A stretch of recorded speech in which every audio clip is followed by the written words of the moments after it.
Keops, la joya egipcia. La única de las 7 maravillas del mundo antiguo que sigue en pie. La pirámide más famosa, la más grande, la más alta, pero también la más misteriosa.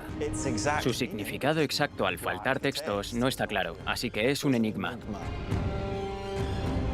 Siempre habían tenido que aplazar este logro. No solo es un inmenso montón de piedras, tiene espacios interiores enormes. Para intentar desvelar los últimos secretos de Keops, construida hace más de 4.500 años, hay que viajar a sus entrañas. La verdadera función de la Gran Galería sigue siendo un misterio para nosotros. Gracias a que han hecho una excepción, hemos podido adentrarnos en los entresijos de la Gran Pirámide prohibidos al público y descubrir huellas que dejaron los constructores. Observamos el nombre de un equipo real que menciona al rey Keops. Por primera vez, se va a examinar hasta el más recóndito rincón de la estructura interna del monumento y de la cámara del rey. Este techo presenta grietas enormes. Con el objetivo de arrojar luz sobre su construcción, nuestros científicos han conseguido una autorización para entrar en las pirámides más emblemáticas del antiguo Egipto con un escáner láser de última generación. Está un poco estrechito. A ver si nos abrimos paso por aquí. Con este método podemos obtener una copia digital del interior de la construcción con una precisión milimétrica. Con pocos cliqueos se pueden tomar medidas que serían complicadísimas de conseguir sobre el terreno. Estas nuevas herramientas van a proporcionarle a nuestros expertos nuevas pistas en esta investigación científica que comenzó hace 200 años.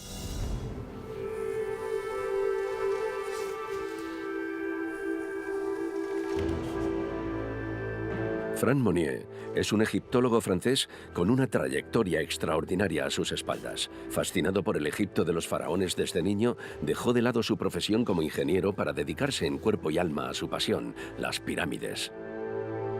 4.500 años después de su construcción, persiste una pregunta fundamental. ¿Cómo lograron los egipcios erigir la pirámide más grande del mundo? Gracias a Franck Monnier, vamos a intentar revelar los últimos secretos de la pirámide de Keops. En este calco he dibujado una vista de sección de la pirámide de Keops. Tanto de la pirámide en sí como de todas las cámaras funerarias, todo en un mismo plano. Lo que sería muy interesante de escanear de esta pirámide son las cámaras de descarga situadas justo encima de la cámara del rey. Un escáner láser nos proporcionaría un plano inédito.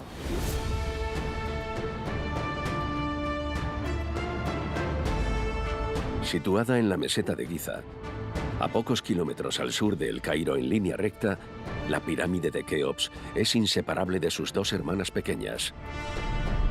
La de su hijo Kefren, en el centro, y la más pequeña, la de su nieto Micerinos.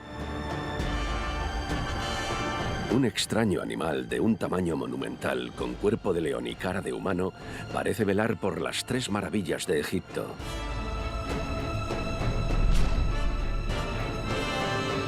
La Esfinge.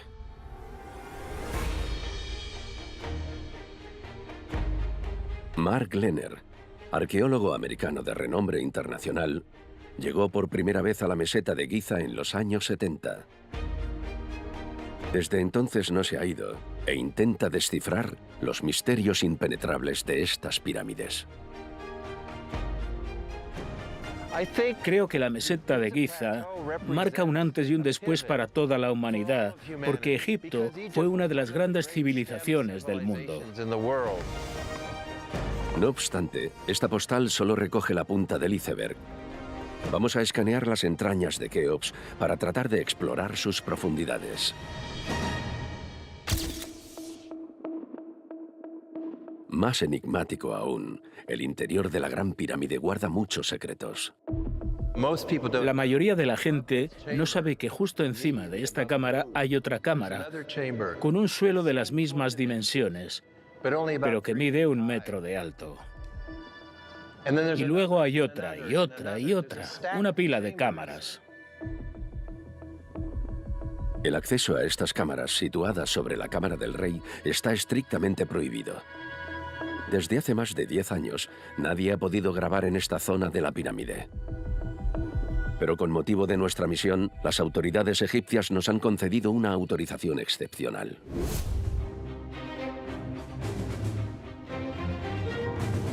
Para ello, hemos llamado a un experto francés que pone una innovadora tecnología al servicio de la investigación arqueológica, Alban Brice Pampou. La misión es peligrosa. Nuestro experto va a tener que ascender 8 metros para escanear la parte más alta de la pirámide. La ventilación es muy deficiente. El oxígeno se agota. Está un poco estrechito.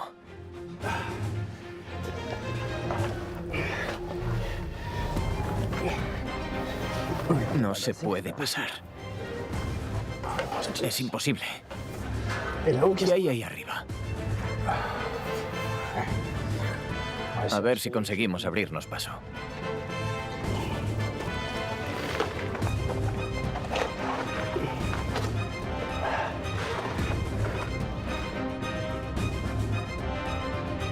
Vamos a tener la cosa difícil para escanear. Y sobre todo para la fotogrametría.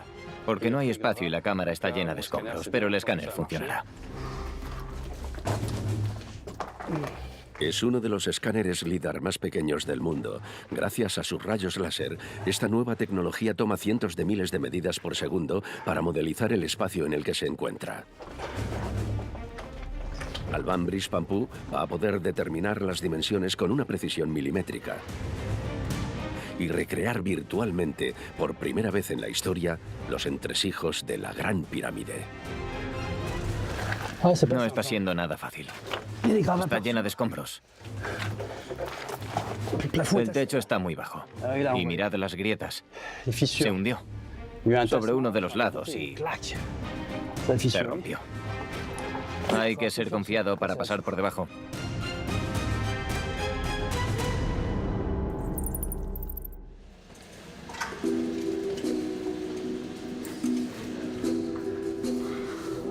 Para nuestra misión, también hemos llamado a Aurore Chiabaty. Esta egiptóloga francesa que reside en El Cairo va a entrar por primera vez en estas cámaras de descarga. Para ella, es un sueño hecho realidad. Listo. Ya estamos. Hemos llegado a la cámara de Davison, descubierta en 1765.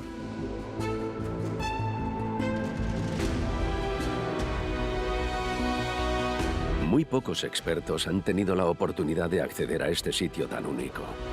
Aurore Chiabaty ha planeado meticulosamente esta misión para guiarnos por los entresijos de la pirámide. El paso por el interior de estas cámaras se ve obstaculizado por vigas de granito. Aquí, la altura del techo oscila entre 80 centímetros y 1 metro.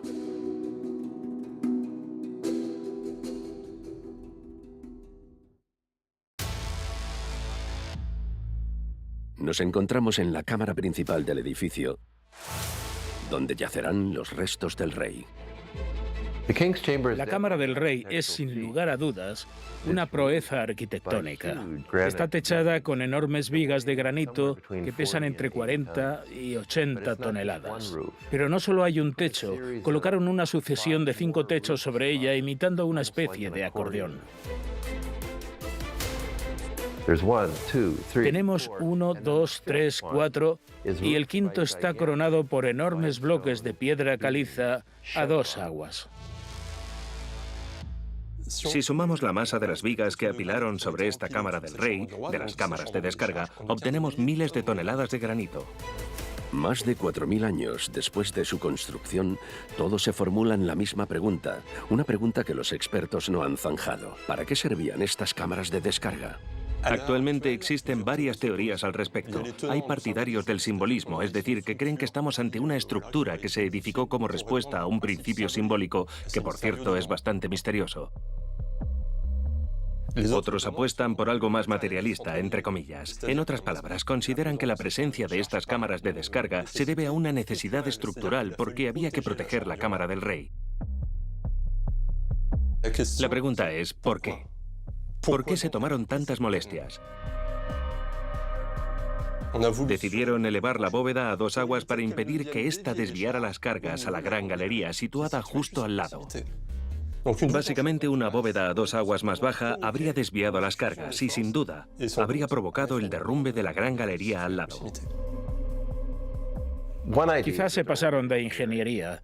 No tenían por qué haber hecho todo eso, pero está claro que tenían miedo de que fuera peligroso construir una cámara tan alta en el cuerpo de la pirámide, destinada a proteger los restos del rey toda la eternidad y que pudiera colapsar y destruir el cuerpo del rey. Tras años estudiando las cámaras de descarga de la pirámide de Keops con un plano, Fran Monnier ha quedado en El Cairo con Aurore Chiabattì.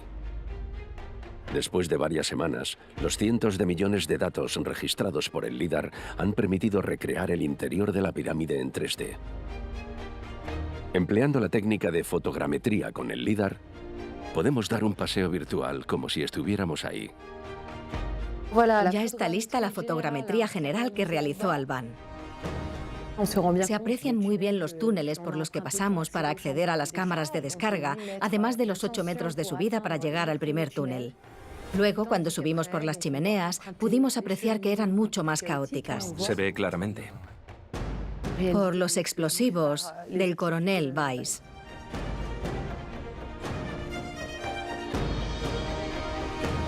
En el siglo XIX, 2 exploradores británicos, Howard Weiss y John Perrin, son los primeros en penetrar en estas cámaras de descarga. Vemos las 5 cámaras, todas bautizadas con nombres de personalidades influyentes de la época de Weiss. Aurore Chiabattì nos ha querido llevar a la última cámara de descarga, la más alta de la pirámide, prácticamente inaccesible.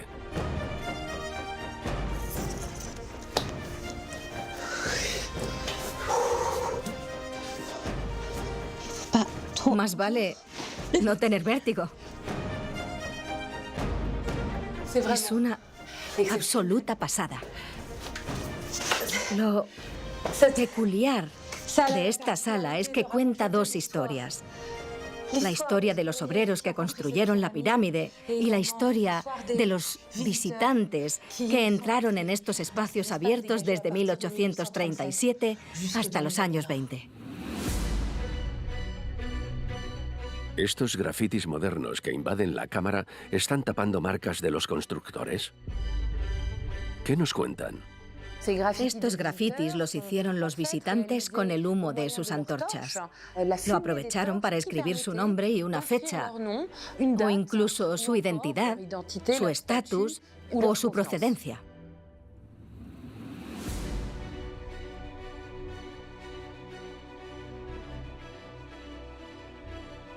Entre estos grafitis encontramos a los miembros de la expedición de Weiss, a gente que invitó el coronel y también una gran cantidad de nombres de soldados. Hay un soldado que deja constancia de que vino desde Sídney en 1915 y luego nos topamos con otros grafitis más anecdóticos, como por ejemplo el testimonio de la hermana Martin, que se proclama la primera mujer en acceder a estas cámaras de descarga. Más tarde, Egipto decide acabar con las visitas a las cámaras de descarga para proteger sus paredes. Y es precisamente en otra de estas cámaras donde Aurore Chiabattì va a descubrir algo excepcional. Huellas dejadas por los constructores de Keops. Fijaos en esta marca en el extremo de la viga de granito. Esta anotación, con forma de triángulo apuntando hacia abajo, y los jeroglíficos en los que se lee Me 4, es decir, 4 codos, proporciona una medida muy precisa. Los egipcios tenían su propio idioma y su propio sistema de medidas llamado codo.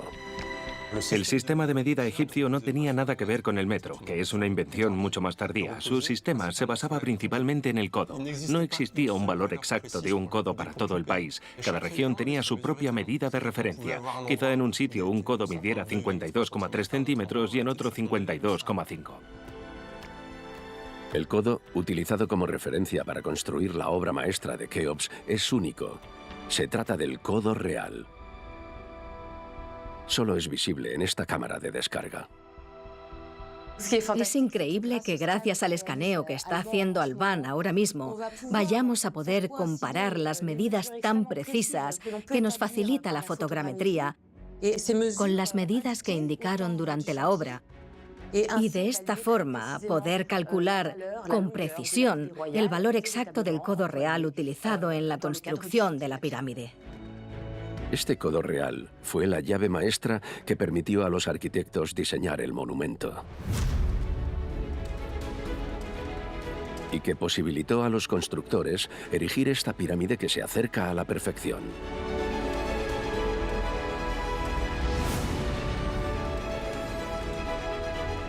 La pirámide de Keops es extraordinaria.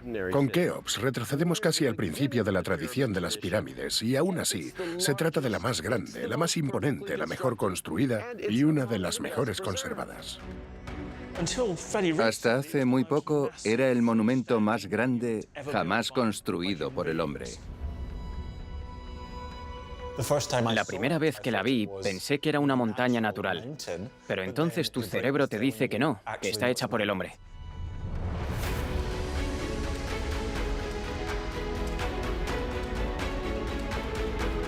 Para sacar adelante estas obras colosales, los egipcios tenían que ser muy audaces.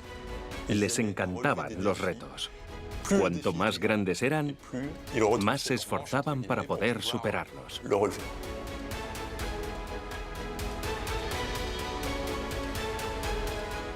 Nada de máquinas, nada de electricidad, nada de sistemas de elevación extraordinarios. Estamos ante una arquitectura increíble, de una precisión alucinante.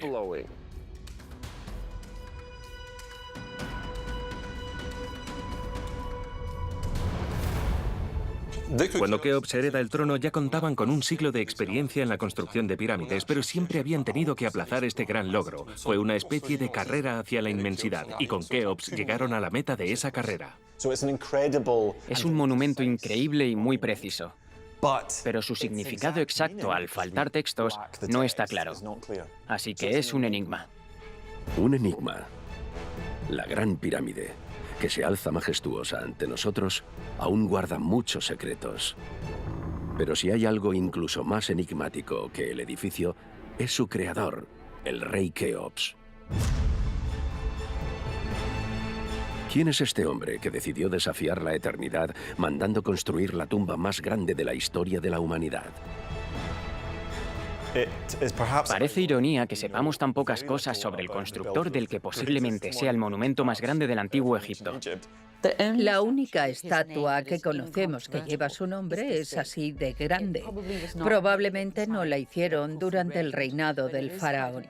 Pero es curioso que no sepamos nada más de la vida de Keops. 7 centímetros es la altura de la única estatua del rey Keops que ha llegado a nosotros. Hay pocos datos de Keops en lo que a fuentes originales se refiere. Sabemos que su padre fue Snefru, el primer rey de la dinastía cuarta, y que 2 de sus hijos, Yerefra y Kefren, lo sucedieron como reyes.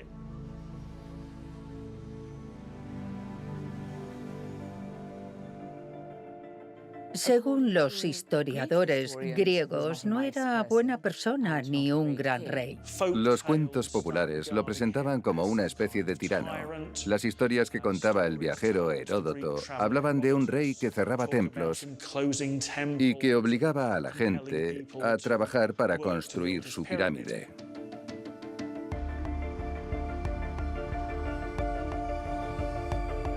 Keops tuvo que ser un gobernante poderoso y rico con una administración bien organizada, porque tiene la pirámide más grande de la historia. Tuvo que ser una especie de megalómano para construir algo así.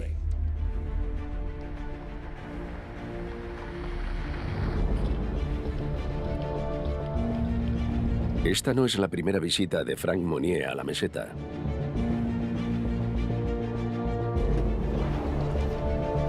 Nuestro egiptólogo quiere arrojar luz sobre el número de bloques que constituyen la obra maestra. No sabemos cuántos bloques hay exactamente porque todos son diferentes. Al tener un volumen distinto, no podemos hacer una estimación muy exacta. Se suele hablar de 2,5 millones de bloques, una cantidad fascinante. No creo que nos hayamos quedado muy lejos. Tendrá unos 2 o 3 millones por ahí, 12 millones de toneladas en total por lo menos. Con su base cuadrada casi perfecta de 230 metros de lado y con 138 metros de alto, actualmente Keops es la pirámide de los superlativos. Mirad qué bien se ven los bloques de mampostería situados en la base de la pirámide. Son enormes.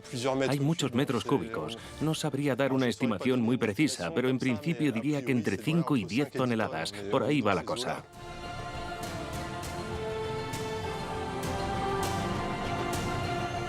Pensad que cada bloque es único. La densidad de cada uno equivale al peso de entre 3 y 6 coches, y los colocaron ahí en una época en la que los egipcios no disponían ni de la rueda. Estos bloques revelan el secreto de su procedencia a aquellos que saben observarlos prestando atención.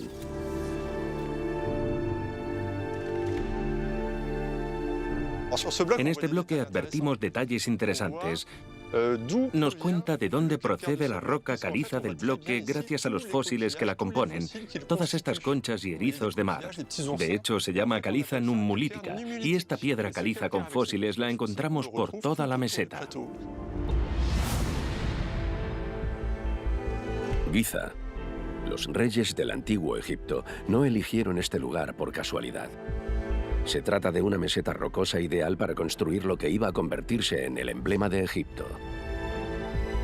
Esto significa que los bloques no venían de muy lejos, no tuvieron que surcar el río, no tuvieron que arrastrarlos durante kilómetros. Puede que los obtuvieran de los alrededores por esta zona, o quizá algo más lejos, pero como mucho a unos cientos de metros.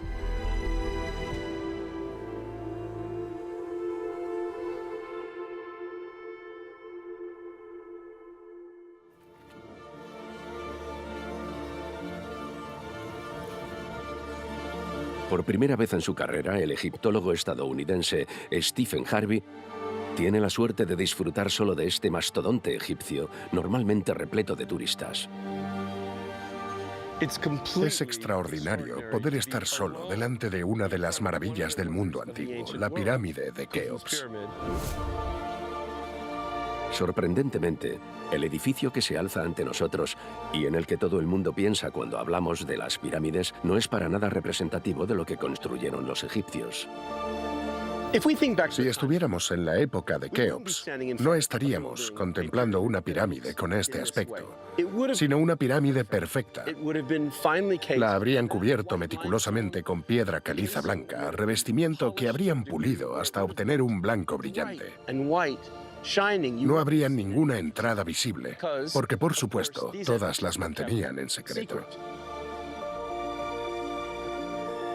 La mayoría de las pirámides eran de piedra caliza y estaban revestidas por una fina capa de piedra caliza blanca, de la que ahora no queda ni rastro. La cima de la pirámide estaba cubierta de oro. A día de hoy, Keops ha perdido su revestimiento original, dándonos a conocer más cosas sobre ella. En el siglo IX, X, XI y XII después de Cristo, los egipcios, los árabes de aquella época, decidieron quitar y aprovechar el revestimiento de la pirámide para construir las casas, los edificios y los palacios de la capital.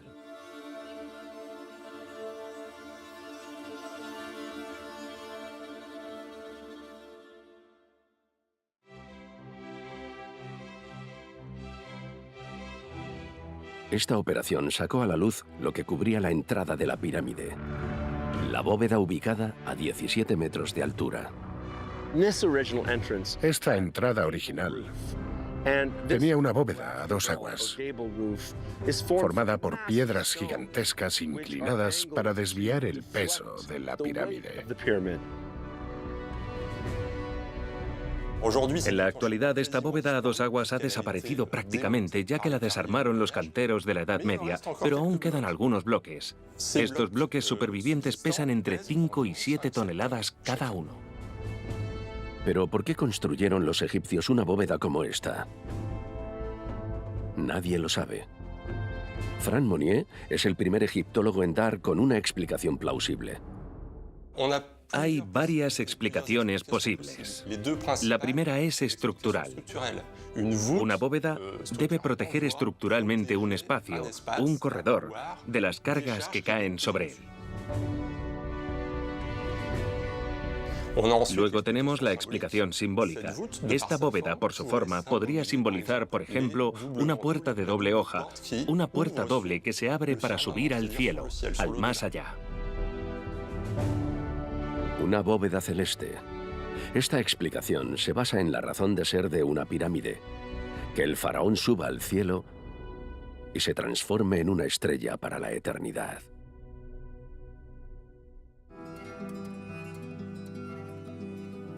Desde hace varios siglos, esta joya egipcia atrae a visitantes de todo el mundo.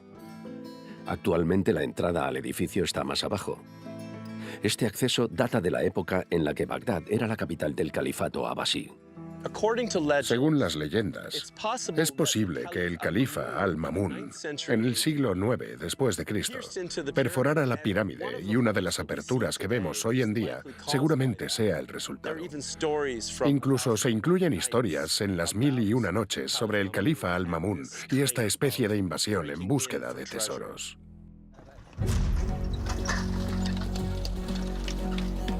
Le hemos pedido a este especialista que analice nuestro plano en 3D.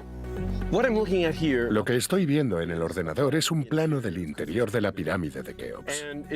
Es una buena vista de sección que muestra los corredores descendentes y las 3 cámaras principales.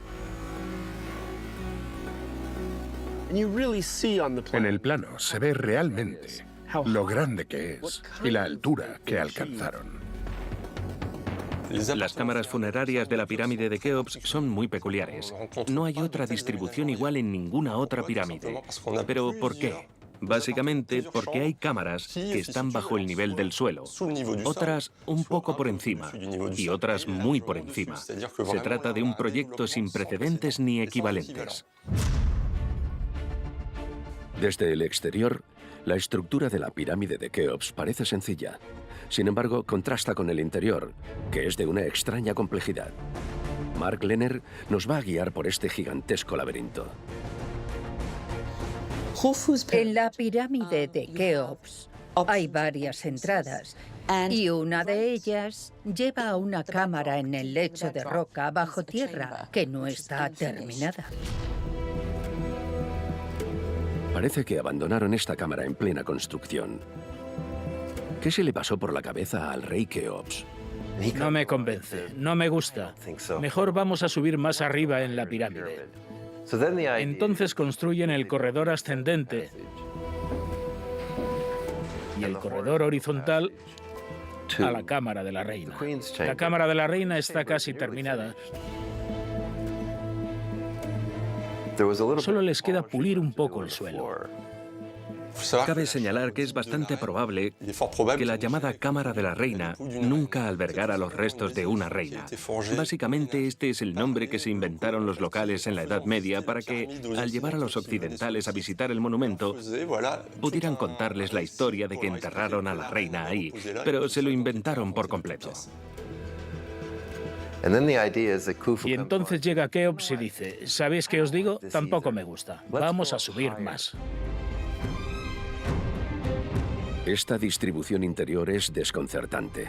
3 cámaras funerarias para dar sepultura a una misma persona. ¿Cómo podemos saber todo esto? Por las modificaciones de los planos. Esta explicación encaja. Según los expertos, la construcción de la 7ª maravilla del mundo antiguo habría durado entre 20 y 25 años. Durante el periodo en el que Keops reina en el Alto y Bajo Egipto. En el primer año de su reinado ya habían diseñado planos. Entonces, en un momento dado, querían construir X cámaras funerarias. Pero los años pasan e inevitablemente sus deseos cambian, como en cualquier proyecto arquitectónico.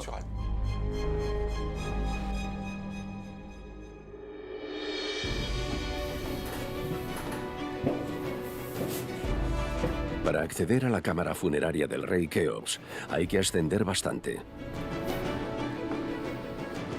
La sala está situada a 40 metros sobre el suelo.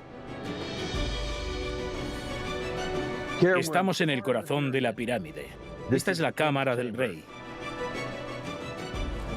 Es la razón de ser de la Gran Pirámide. Todo se construye para que el rey pueda vivir eternamente en el más allá, mientras su momia se conserva segura en esta cámara.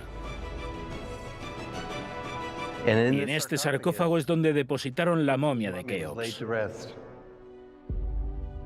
A día de hoy, nadie sabe qué le pasó a la momia de Keops. Probablemente saquearon su tumba antes de la Edad Media, quizá incluso en la Antigüedad. Lo que más me impresiona es su sencillez. No es como los monumentos del Imperio Nuevo llenos de jeroglíficos. Los faraones que lo sucedieron, como Pepi II y Tutankamón, eligieron para su tumba interiores con una rica decoración. La cámara de Keops contrasta por su sobriedad. Solo tiene granito en bruto pulido. Granito. Esta piedra roja con toques negros y reflejos brillantes es una de las peculiaridades de la Gran Pirámide. Los egipcios utilizaron granito para las construcciones interiores de algunas partes de la pirámide y en particular de la cámara funeraria. Lo transportaron desde cientos de kilómetros al sur hasta Giza. Un logro increíble. Los bloques de granito los trajeron desde Asuán, así que los tuvieron que extraer allí bajo circunstancias muy adversas y transportarlos río abajo cuando había crecidas para que les resultara más fácil y rápido bajarlos. A diferencia de la piedra caliza, el granito tiene una cualidad esencial. Como se trata de una piedra muy dura, supuestamente protege también el cuerpo del rey de los saqueadores. Por lo tanto, muchos pasadizos que conducen a la cámara funeraria, además de los rastrillos, están hechos de granito. Una vez más, el trabajo llevado a cabo por los egipcios se acerca a la perfección. Algunos de estos bloques de granito están unidos por juntas de tan solo 1 centímetro. Algunos por incluso menos. La cámara del rey, por su altura y composición, es un desafío sin precedentes. Con Keops se topan con la mayor complicación hasta entonces. Los egipcios de aquella época no tenían experiencia todavía, es decir, no sabían a qué se estaban enfrentando. Los egipcios asumieron riesgos y hoy lo sabemos. Se enfrentaron a lo peor.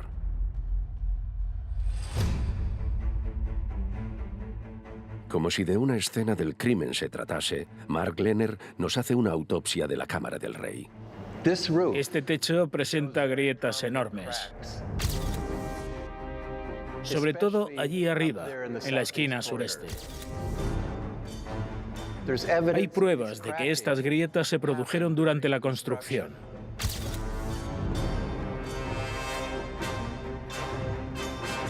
Fue después de que techaran la cámara, obviamente. Imaginaos a todos los obreros que había dentro y fuera, el escándalo y el jaleo que tuvo que originarse. Decenas, cientos de toneladas de vigas de granito se habían agrietado e iban a romperse. Tuvo que impresionar mucho. Gracias a la misión, Frank Monnier puede analizar la situación 4.500 años después de que ocurriera. Es sencillamente extraordinario. Con esto vamos a poder describir qué fue lo que pasó. Hay grietas por todas partes y gracias a un escáner vamos a poder descubrir más cosas sobre este monumento. Y dar una explicación precisa de la presencia de grietas en la cámara del rey. La pirámide está casi terminada. Los egipcios tienen motivos para pensar que ha habido un derrumbe en la cámara del rey.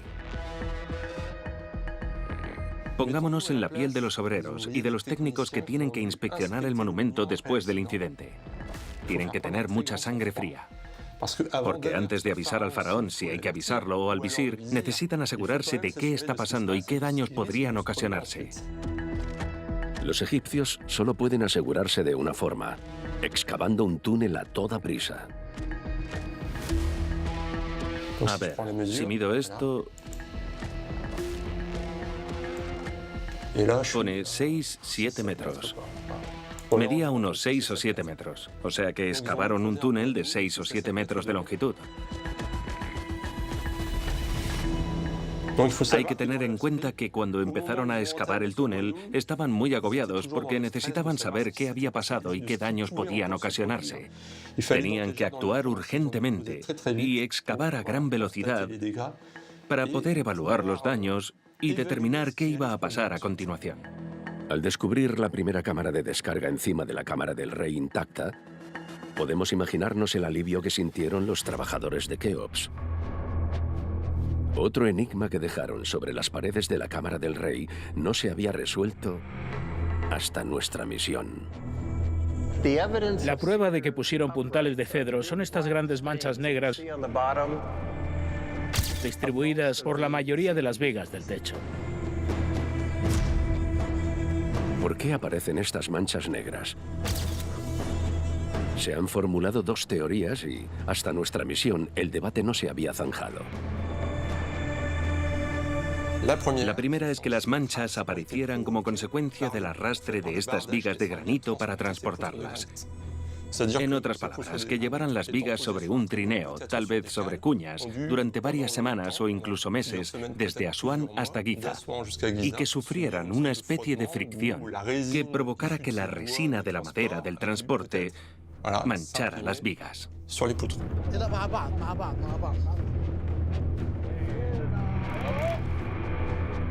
La segunda explicación posible es que las vigas se reforzaran con potentes puntales de madera justo después de que advirtieran las fracturas de las vigas y, por lo tanto, después del accidente que se produjo en la cámara del rey. Para resolver este dilema y conocer el origen de las marcas en el techo, hay un método sencillo. Si todas las vigas de las cámaras de descarga presentan estas manchas, entonces será evidente que la causa de su aparición fue el transporte.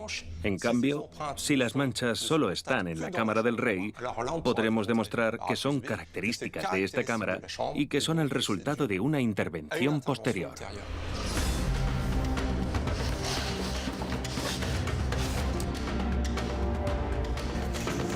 La respuesta se encuentra encima de la cámara del rey, donde hemos vuelto para perfeccionar los escaneos.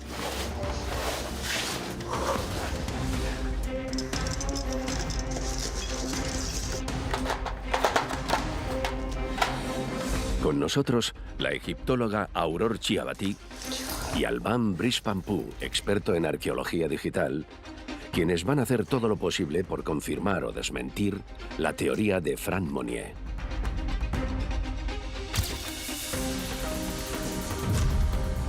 Pensad que esta misión con el escáner va a permitir por primera vez en pleno siglo XXI resolver una cuestión de suma importancia. Gracias al trabajo en equipo, nuestros expertos han podido arrojar luz sobre una parte de la historia de la pirámide. Se puede observar perfectamente que ninguna viga de esta cámara presenta manchas. Esta imagen, junto con otras que se tomaron durante la misión, nos muestra de la manera más precisa posible que no hay ni una mancha en las cámaras de descarga. En conclusión, las manchas son los restos de unos refuerzos que instalaron en la cámara del rey después del accidente. Nuestra misión en estas cámaras de descarga va a permitir revelar otras técnicas de construcción.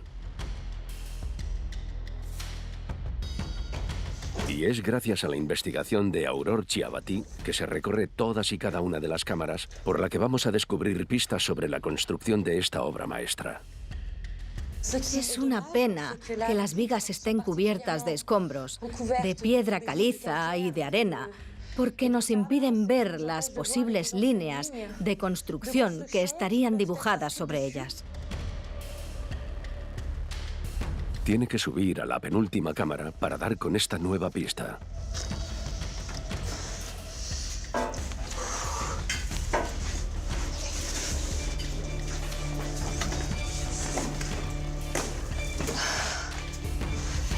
Soy una verdadera afortunada por haber podido Entrar en la cámara de Lady Arbuthnot es un momento muy emotivo.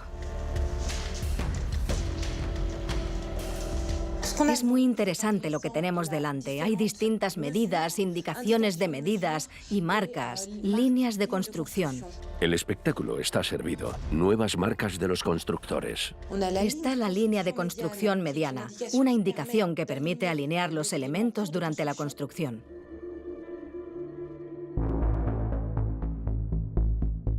Se pueden ver las líneas de construcción pintadas sobre las vigas de granito. Gracias a esta vista fotogramétrica inédita, nuestros dos egiptólogos franceses pueden observar con claridad, por primera vez, la destreza de un trabajo terminado hace 45 siglos. Observamos en el centro de la viga la famosa línea vertical que coincide perfectamente con la alineación de la cima de la bóveda. Está en todas las plantas. Entonces, en principio, tuvieron que trazar esta línea después de que pusieran la viga.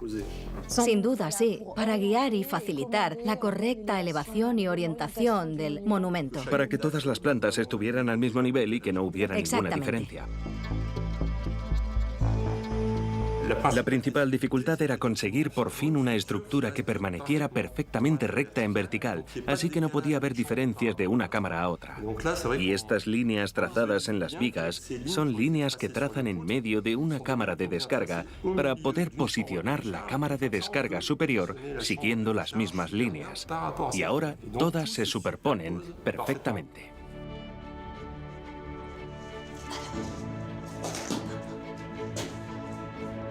Gracias a estas cámaras de descarga, gracias a su sabiduría, la egiptóloga ha podido hacer un hallazgo todavía más extraordinario que dejaron ahí los constructores del rey. Mirad, aquí es. Es fantástico. Estamos en el lado oeste de la cámara y ya nos topamos con el nombre de Keops, escrito justo aquí.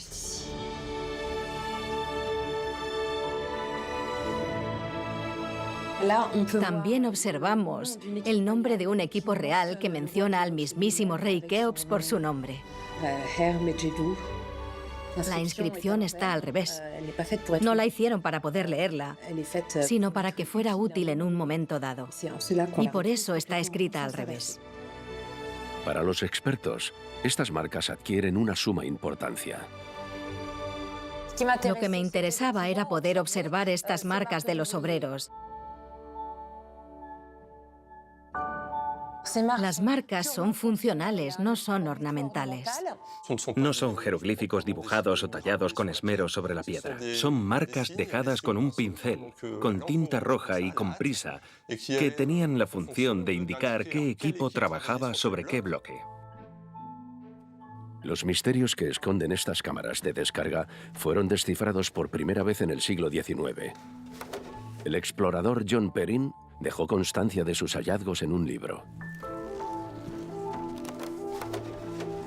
Es una obra muy antigua, por lo que desgraciadamente se conserva en mal estado. Se titula Las pirámides de Giza y es una de las primeras publicaciones, junto con las del coronel Weiss, que mencionan su expedición y que aportan información del descubrimiento de las cámaras de descarga. Aquí hay un ejemplo de lo primero que encontraron, que son marcas de los obreros que participaron en la construcción de estas cámaras de descarga. Luego aquí aparece el nombre del equipo de obreros que menciona el nombre del rey Keops. Casi 2 siglos después de los primeros exploradores, Aurore Chiabaty encuentra estas mismas marcas conservadas prodigiosamente. Es increíble estar contemplando en directo las marcas que unos obreros dejaron aquí hace 4.500 años o incluso más. Aquí tenemos el cartucho del mismísimo rey Keops, que describe al equipo de obreros que trabajó aquí y que dejó el nombre de su equipo 8 veces en esta pared. Estas cámaras de descarga también son testigos de información esencial para entender la organización de la obra. Entre estas marcas encontramos los nombres de los equipos de obreros que participaron en la construcción de este monumento. Se distinguen al menos 3 equipos distintos. El equipo de los purificados de Keops, otro equipo que se llama los amigos, los compañeros de Keops, y luego un equipo con un nombre algo más complejo, de los escoltas, llamado la Corona Blanca de Keops es poderosa.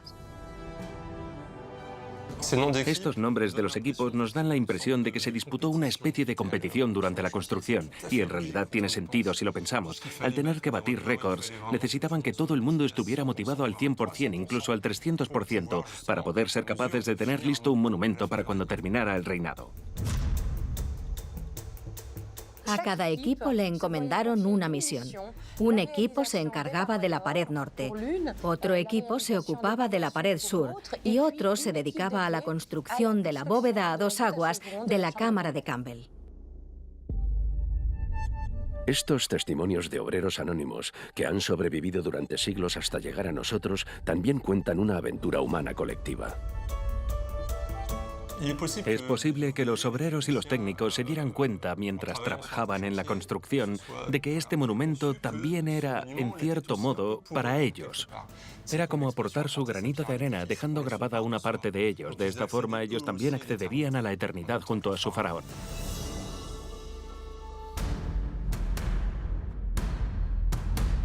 Los artesanos que trabajaron en la edificación de la tumba del rey tuvieron que tirar de ingenio para confeccionar una habitación clave de esta obra maestra, la antecámara que conduce al sarcófago.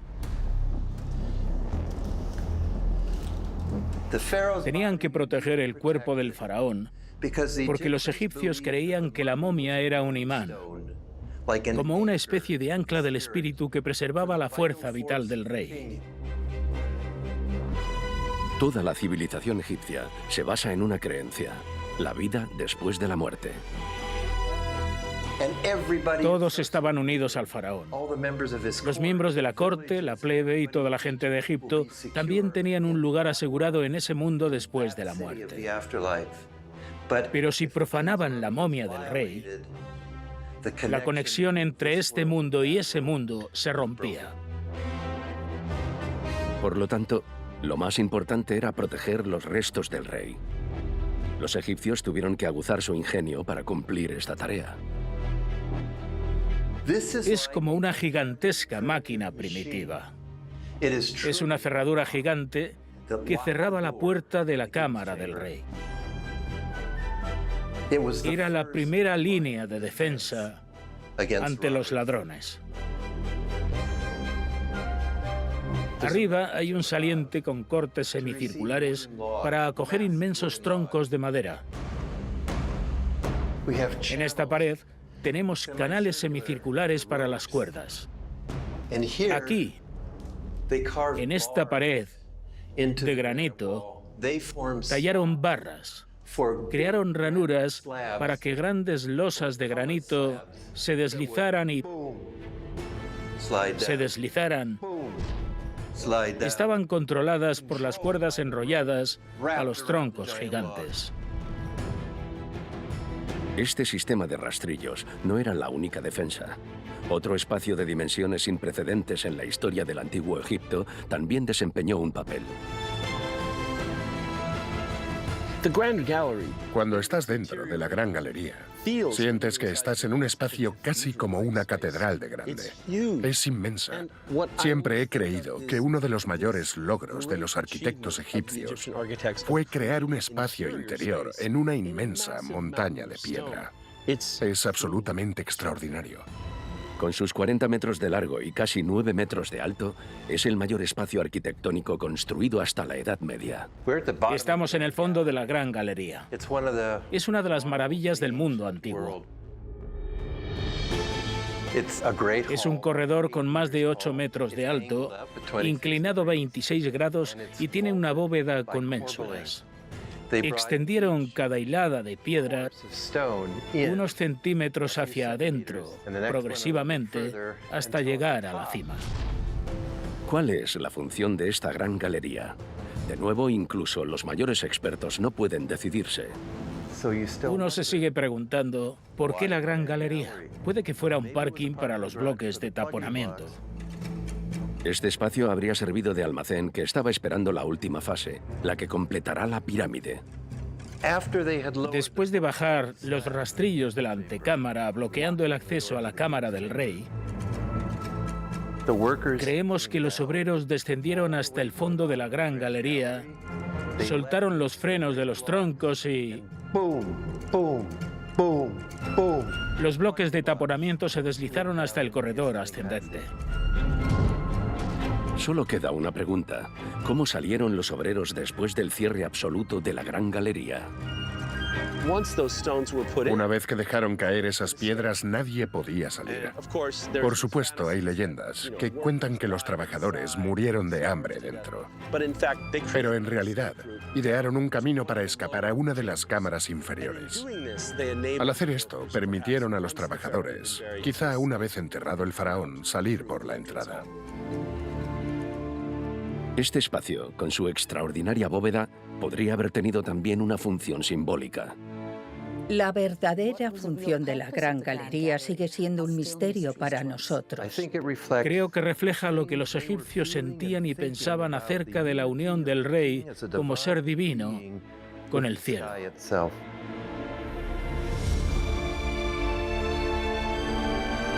Una cosa es segura. Con su cortejo fúnebre, trasladaron al rey por esta majestuosa galería hasta el lugar donde descansaría toda la eternidad.